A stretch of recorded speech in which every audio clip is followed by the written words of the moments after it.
Bugungi mavzuyimiz aminokislotalar metabolizmi. Demak, bugungi mavzuda biz aminokislotalar, ularning turlari, ular metabolizmi va ushbu metabolizmga bog'liq bo'lgan turli-tuman kasalliklar haqida gaplashib o'tamiz. Bizga ma'lumki, aminokislotalar oqsillarning asosiy tarkibiy qismini hosil qilib beradi va ushbu oqsillar tarkibiga kiradigan aminokislotalar formasi L aminokislotalar ko'rinishida bo'ladi. Faqatgina shu L aminokislotalar bo'lishi kerakligini yodda qolsangiz o'zi yetarli. Qanaqadir formula yoki boshqa narsa shart emas. Aminokislotalarimiz o'zi 3 ta gruppaga bo'linadi. Essential ya'ni muhim aminokislotalar, acidic ya'ni kislotali va basic ishqoriy aminokislotalarga bo'linib ketadi. Essential aminokislotalar degani organizm o'zi sintez qila olmaydigan aminokislotalar degani. Ya'ni bu aminokislotalarimizni ovqat orqali tashqi muhitdan olishimiz kerak. Shu sababli ham ularni asosiy nomlanishi demak essential aminokislotalar deyiladi. Bularga qaysi aminokislotalarimiz kiradi? Hamma aminokislotalarni yoddan bilishimiz kerak, chunki savollarda hammasini so'raydi.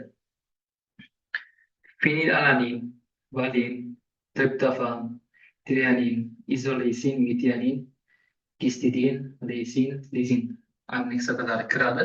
Essential faqatgina ovqat orqali olinadigan aminokislotalarga.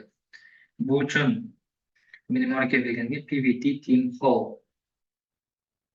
Ya'ni har qaysi uchun bosh harfi uchun moslab minimalga bergan. Shunga moslab yodlab olsanglar bo'ladi.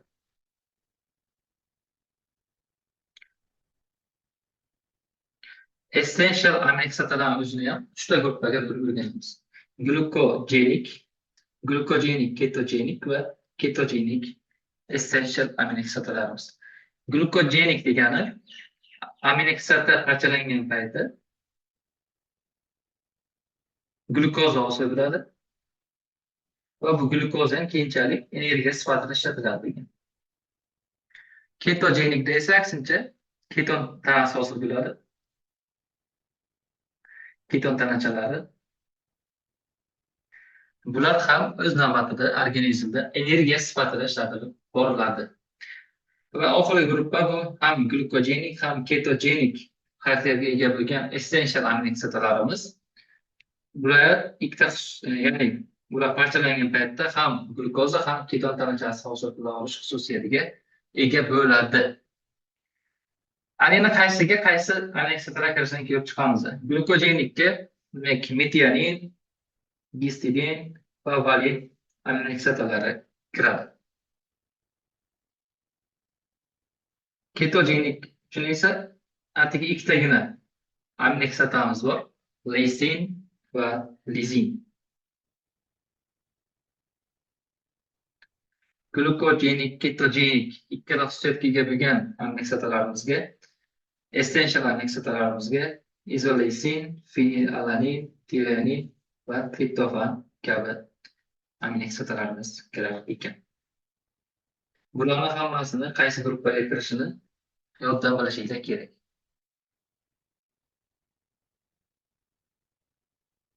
Ana endi acidic aminokislotalar o'zi nima? Bular bilamiz aminokislotalar va zanjir o'zaro bir-biridan birikib oqsil hosil qiladi. Mana shu aminokislotalar zanjiri manfiy zaryadlanganligi hisobiga bular acidic aminokislotalar deyiladi. Shuni hisobiga mana shu manfiy zaryad qondagi pHga negativ zaryad berib turadi. Ya'ni pH kamayadi. Ya'ni kislotali bo'ladi. Bu aminokislotalarimizga qaysilar kirgan? Aspartat kislota va glutamat kislota kabilar kiradi.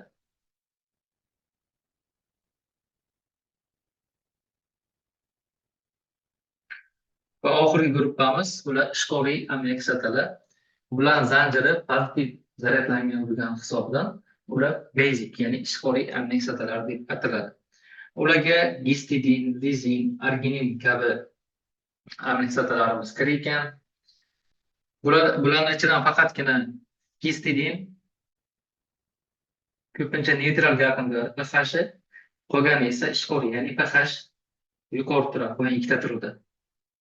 Ya'ni lizin va argininda pH yuqori turadi, gistidinda nisbatan neytral bo'lgan. Tushunarli. Basic amino acidda organizmdagi ahamiyati juda ham katta. Birinchi mavzuda biz ko'rib o'tgandik, xromatin mavzusini. Xromatinda bilamiz, ya'ni o'sha giston oqsillar atrofida DNK o'ralib turgan bo'lardi.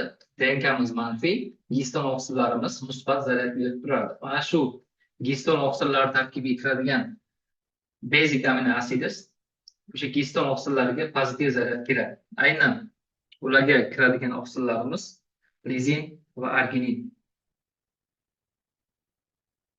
aminokislotalarimiz pozitiv zaryad berib turadi.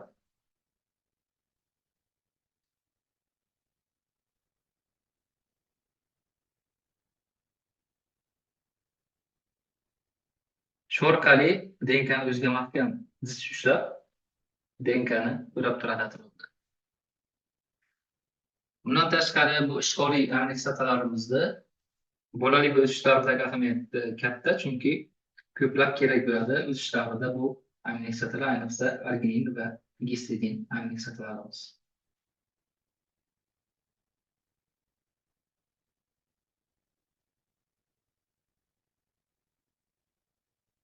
Tushunarli. First aid haqida ham gaplashib o'tamiz. First aid bo'yicha asosan L aminokislotalar tashkil qiladi oqsillar tarkibi qismini. Essential aminokislotalarımızga PVT, Timhol kiradi, ya'ni yuqorida ko'rayotgan aminokislotalarimiz kirib ketadi. Essentiallarda ham 3 guruhga bo'linib ketadi.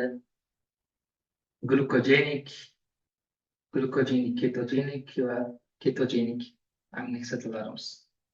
Acidikka esa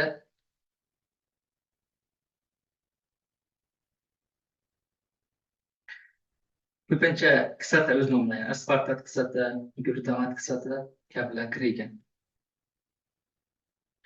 Basic aminokislotalarimiz esa o'z navbatida musbat zaryad berib turadi, qonga shu hisobiga pH yuqori bo'ladi. Faqatgina gistidin pHda neytral ko'rinishda ushlab turadi. Qolgan lizin va arginin aminokislotalarimiz esa pozitiv zaryad beradi. Bundan tashqari bular atrofida DNKni o'rab turish xususiyatiga ega, ya'ni o'zida pozitiv zaryad bo'lgan hisobiga atrofda DNKni mahkam ushlab tura oladi. Yuqorida aytgandek, arginin va gistidin o'sish periodlarida organizm o'sishi uchun, ya'ni voyaga yetishlarida juda ham muhim ahamiyatga ega ekan.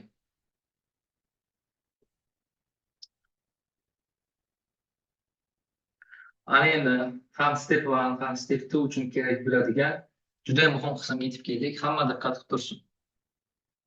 Ya'ni aminokislotadan hosil bo'ladigan mahsulotlar. Birinchi aminokislotamiz do'stlar bu fenilalanin aminokislotasi. Undan qaysi mahsulotlar hosil bo'ladi? Okey. Birinchisi demak, bu yerda tirazin, ya'ni fenilalanin pH 4 hisobiga, ya'ni dihidropiridin hisobiga tirazinga o'tadi. Keyinchalik tirazin dopaga, dopa dopaminga, dopamin norepinefrin, norepinefrin oxir oqibatda epinefringa o'tadi. Ya'ni shu joyda o'zida e'tibor qiladigan bo'lsangiz, shu zanjirda o'zida bir necha xil juda muhim neyromediatorlar hosil bo'lib, ya'ni dopamin bosh miyada muhim ahamiyatga ega. Agar bu kamayib ketadigan bo'lsa, Parkinson kasalligiga kelib chiqadi.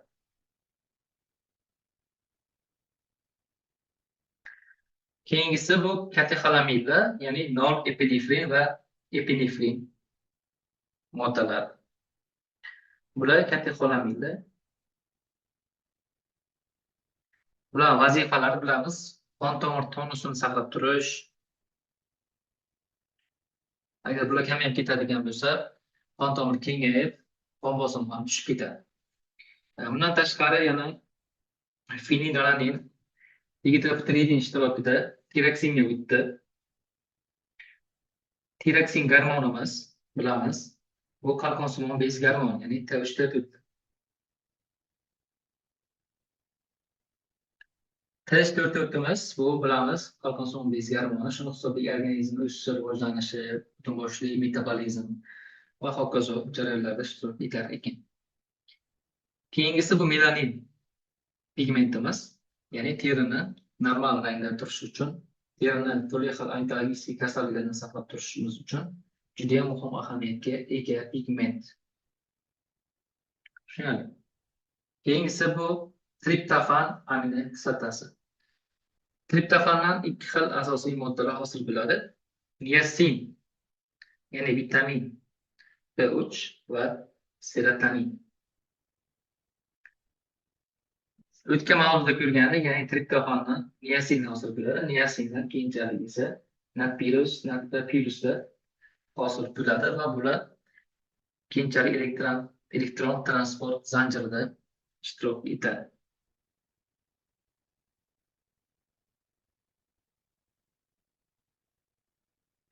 Keyingi moddamiz serotonin.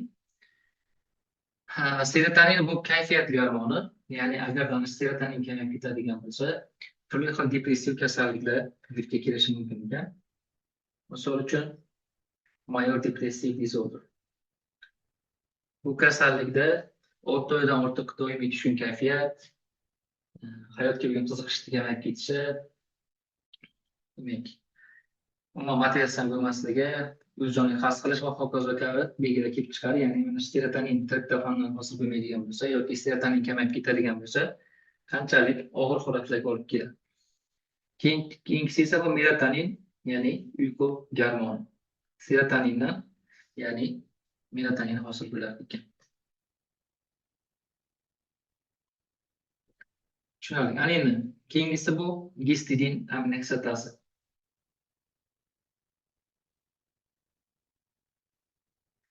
Gistidindan gistamin hosil bo'ladi. Gistamin bu allergiyada juda ham muhim ahamiyatga ega. Allergiyani patogenizatsiyasida mana shu aynan gistamin moddasi yotadi.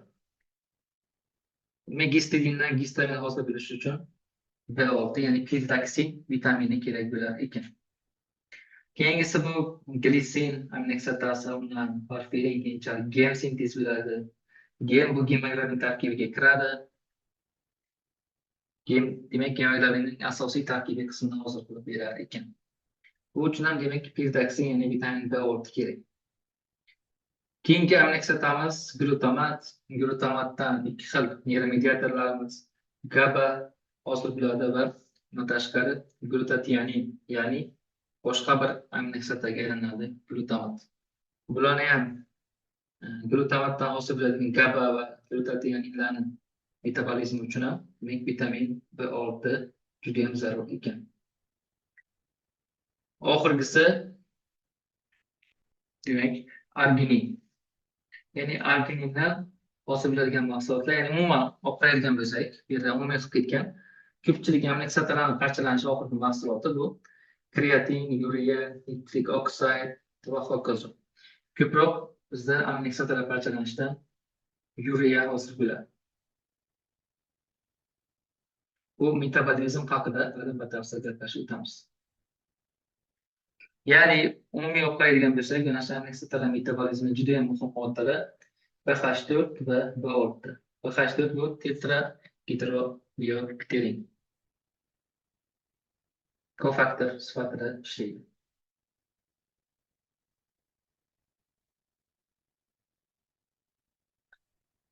Endi mana bu qismda batafsil gaplashib o'tamiz. Ya'ni fenilalanin metabolizmi haqida sizlar bilan batafsil hozir keyingi sxemada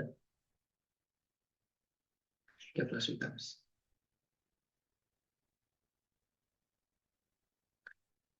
Katexolamin sintezi va tirazin metabolizm. Bizda fenilalanin amino kislotasi bor va u fenilalanin gidroksilaza ishtirokida tirazinga o'tadi. Bu uchun BH4 kofaktor kerak bo'ladi, ya'ni fenilalanin gidroksilaza mana shu kofaktorsiz ishlay olmaydi. Tirazin keyinchalik esa L-dopaga o'tadi. Bu uchun ham yuqoridagi kofaktor kerak va tirazin gidroksilaza pigmenti kerak. Keyinchalik L-dopa dopaminga, dopamin norepinefringa, norepinefrin epinefringa o'tadi. Ularning o'z navbatida maxsus fermentlari va kofaktorlari bor. Ya'ni ushbu fermentni qo'llab-quvvatlaydigan o'ziga xos kofaktorlar bor. Bular hammasini o'zida olasizlar. Sambo S-adenozin metionin.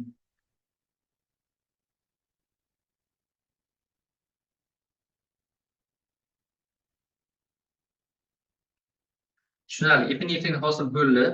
Epinefrin hosil bo'lgandan so'ng u keyinchalik o'zini parchalanish mahsulotlari, ya'ni metanefringa va oxir-oqibat vanil mandiolik asidgacha o'tadi. Qonda mana shu vanil mandiolik asid miqdorini o'lchash orqali biza feoxrositoma degan kasallikka diagnoz qo'yamiz. Agar mana shu kislota miqdori ortib ketadigan bo'lsa qonda, bu degani qonda katexolamidlar miqdori ortib ketdi degani. Feoxrositoma o'zi aynan mana shu katexolamidlar sintezi oshib ketishi bilan kechadigan jarayon, ya'ni doimiy qon bosimi yuqori bo'lishi, epizodik qon bosim xurujlari, doimiy terlab ketish va hokazo kabi kasalliklar bilan kechadi. Agar qonda mana shu o'lchab ko'ramiz, agar feoxrositomaga shubha qiladigan bo'lsak, norepinefrin ham demak katexol O metil transferaz ishtirokida normetanefringa o'tadi. Keyin monoamin oksidaz ishtirokida vanil mandiolik kislotagacha parchalanib ketar ekan. Bu yerda e'tibor qiladigan bo'lsak, dopamin moddamiz homovanillik kislotagacha parchalanib ketadi. Bu yerda yana bir e'tibor qiladigan jihatimiz kortizol fermentini, gormonlarni ishlash o'stirilgan, ya'ni norepinefrindan epinefringa o'tkazishda kortizol ahamiyati juda ham katta ekan. Ya'ni kortizol feniletanolamin N-metil transferaza fermentini aktivlashtirish ishtirok hisobiga, demak norepinefrindan epinefrin hosil bo'lar ekan. Ayni bizlar uchun juda ham muhim bo'lgan qismlar bilan tanishamiz, ya'ni 3 xil kasallik bor shu yer yuzida. Fenilketonuriya, albinizm va alkaptonuriya. Fenilketonuriya fenilalanin gidroksilaza fermenti yetishmovchiligi hisobiga kelib chiqadi, birinchidan. Ikkinchidan, mana bu pH4imiz yetishmovchiligidan kelib chiqadi. Mana shu ikkalasi yetishmaydigan bo'lsa, fenilketonuriya kelib chiqar ekan. Keyingisi bu tirozinaza fermenti yetishmovchiligi hisobiga albinizm, ya'ni melanin pigmentining yetishmovchiligi kelib chiqadi. Tirozinaza fermenti ishtirokida.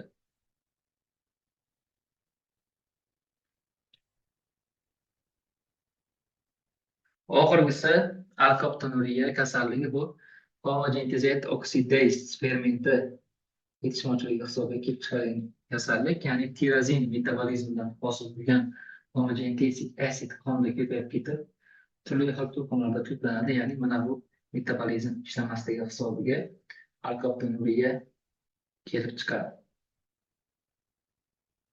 O'z normada bu homogenizat asid oxir-oqibat Krebs sikligacha yetib borishi kerak. Aynan mana shu Krebs sikligacha yetib bora olmasligi hisobiga oraliq mahsulotlardan biri bo'lgan homogenizat asid qonda ko'plab to'planib ketadi va bu bilan bog'liq kasallikda hozir sizlar bilan batafsil tanishib chiqamiz.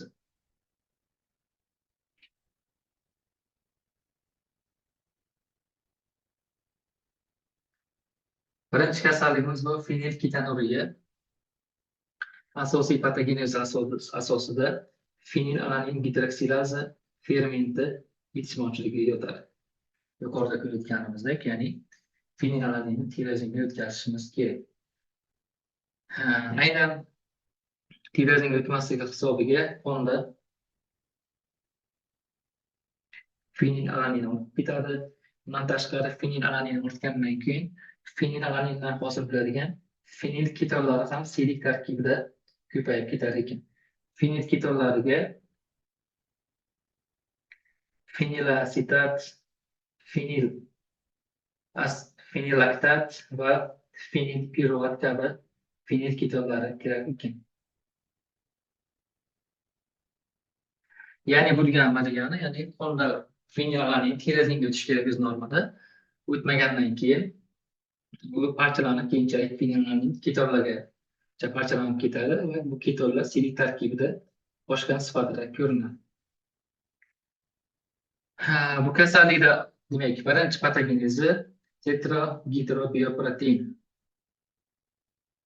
kofaktor yetishmovchilik hisobiga kelib chiqar ekan. Ya'ni bu fenilalanin gidroksilaza fermenti uchun juda ham muhim bo'lgan kofaktor yetishmovchiligi hisobiga organizmda fenilalanin ko'payib ketadi. Kasallik turli xil og'irlikda kechishi mumkin. Varying degrees of clinical severity degani turli xil darajada kechadi, ya'ni kimlardir og'ir, kimlardir yengil kechishi mumkin bu kasallik. Davolamagan bemorlar ko'pincha chaqaloqlik davrida vafot etadi. Fenilalanin embriopatiyasi, ya'ni embrionlik paytida, bolani embrion paytida mayli, homiladorlik paytida agar onada mana shu fenilketonuriya kasallik yuradigan bo'lsa, agarda o'sha fenilalanin dietasi tutmaydigan bo'lsa, ya'ni fenilalaninni ovqat tarkibidan chiqarib tashlamaydigan bo'lsa, anaqa holatlarga olib keladi. Homiladorlik paytida qonda fenilalanin doimiy yuqori turadi va bu fenilalanin plasenta orqali embrionga o'tadi. Embrionga o'tgandan so'ng asosan embrionni o'sishi va rivojlanishiga ta'sir ko'rsata boshlaydi. Birinchi navbatda fetal growth restriction, ya'ni fetusda, ya'ni embrionni o'sishi qisqarib ketadi yoki kamayib ketadi yoki normaga o'zini gestatsional yoshiga nisbatan ancha kichik bo'ladi. Keyingisi mikrosefaliya, ya'ni bosh miyasining kichik bo'lishi, normaga nisbatan bosh miyaning kichik bo'lishi va intellectual disability.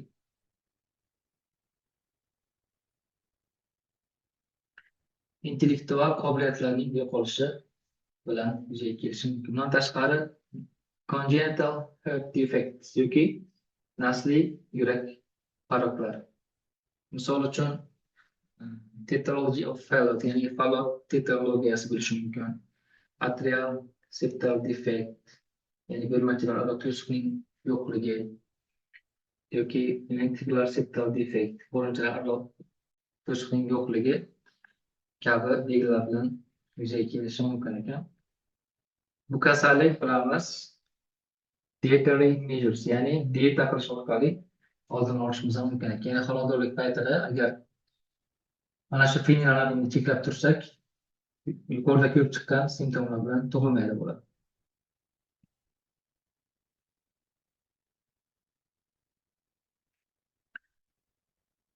Bu kasallik autosomal resessivda nasldan naslga o'tadi. Screening 2-3 kundan keyin qilinishi kerak, tug'ilgandan keyin. Tug'ilgan payti normal bo'lishi mumkin. Chunki mana bu fenilalanin gidroksilaza kabi fermentlar onadan bolaga o'tib turadi. Ya'ni oladigan bo'lsak, dastlabki 1 kun ichida ona fermentlari, aynan mana shu fenilalanin gidroksilaza fermentimiz plasenta orqali bolaga o'tib turgan bo'ladi. Ya'ni bolani normal o'sishi va rivojlanishi uchun kerak bo'ladi bu ferment, agar bolani o'zida yetishmaydigan bo'lsa. Lekin 1 kundan keyin o'sha onadan o'tib turgan fermentlar uzilib qoladi, ya'ni bu fermentlar onadan bolaga o'tmay qoladi boshqa va bolani o'zida bu ferment bo'lmaydi. Bo'lmaganligi hisobiga sekin-sekin endi simptomlar rivojlanishni boshlaydi. Shuni hisobiga, demak, birinchi kun tekshirib ko'radigan bo'lsak, false negative chiqib qolishi mumkin natijada. False negative degani yolg'on manfiy natija. Ya'ni aslida ushbu kasallik bemorda bor, lekin biz screening test o'tkazib ko'radigan bo'lsak, bemorda hech qanaqa kasallik yo'q deb ko'rsatishi mumkin, onani normal ishlab turgan fermentlari hisobiga. Klinik belgilari fenilketonuriyani, ya'ni intellectual disability, intellektual yetishmovchilik, mikrosefaliya, bosh miyaning kichayib ketishi, sudirgi va hypopigmented skin. Shunga e'tibor qilamiz, ya'ni terisida pigmentlar bo'lmaydi bularda. Bu uchun yuqoridagi sxemaga e'tibor qilishimiz kerak. Bizda mana bu ferment yetishmay turibdi. Yetishmagandan keyin moddalarimiz bu tarafga qarab ham harakatlanolmaydi, bu tarafga harakatlanmagandan keyin bu tarafga qarab ham demak moddalarimiz yetishmovchiligi yuzaga keladi. Shuni hisobiga melanin kamayib ketadi. Bu birinchi patogenez. Ikkinchi patogenez qonda fenilalanin ortib ketish hisobiga to'g'ridan to'g'ri mana bu tirozinaza fermentini bloklab qo'yadi. Shuni hisobiga melanin pigmentimiz hosil bo'lmaydi. Shuni hisobiga hypopigmented skin yuzaga kelar ekan. Keyingisi ekzema yoki atopik dermatit. Bu kasallik terida flagrin oqsillari yetishmovchiligi hisobiga kelib chiqadigan kasallik. Hozir ma'lumot berib ketaman. Ya'ni terini turli xil allergiyalardan himoya qilib turadigan oqsil yetishmovchiligi hisobiga bolada turli xil terisida toshmalar yuzaga keladi. Aynan mana shu ortiqcha fenilalanin flagrin oqsillariga ham ozmi ko'pmi ta'sir qilib, bolani allergiyaga moyil qilib qo'yadi. Keyingisi musty body odor. Ya'ni bolada o'ziga xos anqigan hid kelib turadi. Sababi aynan mana shu fenilalanin organizmda ko'payib ketganligi hisobiga. Ana endi bu klinik belgilar kamdan-kam holatda rivojlanadi. Sababi chaqaloq tug'ilgandan tezda skrining qilinadi ko'pchilik chaqaloqlar rivojlangan davlatlarda. Shuni hisobiga bu belgilar rivojlanmaydi. Misol uchun Afrika yoki mana shu skrining mavjud bo'lmagan davlatlarda bu simptomlar rivojlanib ketishi mumkin, chunki biz skrining qilib oldindan bilolmaymiz. Fenilalanin to'planib ketganligini organizmda, shuni hisobiga bu bemorda kasallik rivojlanishi mumkin. Davolashimiz uchun bizga demak fenilalanin kamaytirib tashlashimiz kerak, dieta tarkibidan tirazin berishimiz kerak. Ya'ni fenilalanindan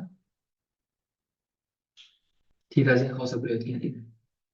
Mana aynan shu fenilalanindan keyingi aminokislotani berishimiz kerak biz. Tirazin beramiz. Ko'proq demak baliq, sut mahsulotlari, keyin tovuq, parranda mahsulotlarida bo'lishi mumkin ekan. Bundan tashqari yana tetrahidrobiopterin kofaktor, ya'ni BH4 da biz berishimiz kerak. BH4 chunki fenilalanin gidroksilaza fermentini almashtirish turish uchun kofaktor vazifasini bajarib beradi. Bundan tashqari yana fenilketonuriya bor bemorlardan demak sun'iy oziq-ovqat tarkibidagi aspartam kislotasini olib tashlashimiz kerak. Chunki mana sxemaga e'tibor qiladigan bo'lsanglar, aspartam ham fenilalaninga o'tadi. Fenilalanin keyinchalik organizmda to'planib bosh miyani zararlashi mumkin.